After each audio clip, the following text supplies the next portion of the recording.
released on pretrial. And so that's one of the things that Democrats are really working hard to reform, is that we really need to make sure that everyone is in jail deserves to be there, but the folks that don't deserve to be there should be out waiting on their trial to start and not just sitting in jail, just taking up space.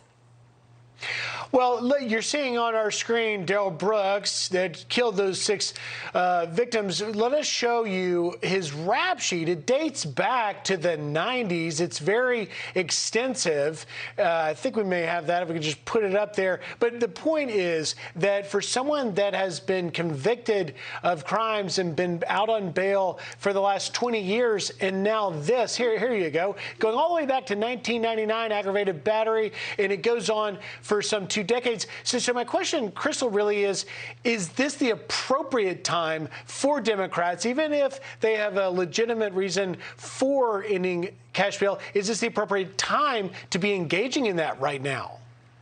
Well, really, there's no perfect time to talk about reforming the judicial system or even the cash bail system. What we're seeing, conservatives really don't like to talk about this topic, but if we're going to move forward to bring justice to people who've been sitting in jail, like Khalif Browder, who sat in Rikers for months and then ended up killing himself, all because he allegedly stole a backpack that he didn't end up stealing, there's no perfect time to talk about this topic. And this case in Waukesha is an important case, and it's something that obviously this guy's, slipped through the system, but really we have to continue talking about this because this is a system that absolutely needs to be reformed. And whenever we, don't start the conversation, we don't start the policy moving forward to make sure that people who are sitting in jail, who have not been convicted of a crime or haven't even been alleged to commit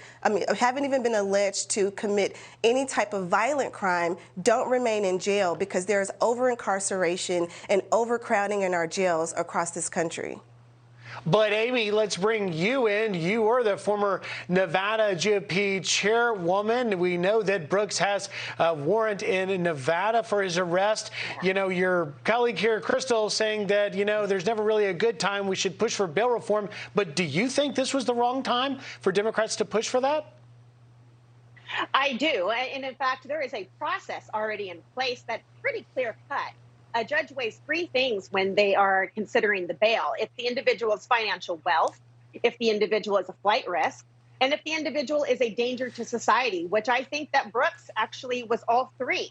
And the fact that he was given such low amount for extremely dangerous crimes. I mean, he practically, he was getting ready to commit murder on the mother of his child when he went to run her over with the same car not too long ago. And you mentioned Nevada. He was trafficking an underage girl. And so, the fact that he's still out roaming around is ludicrous, and it is extremely dangerous. And so I think that if you weigh those 3 points in each individual case, it should be pretty simple.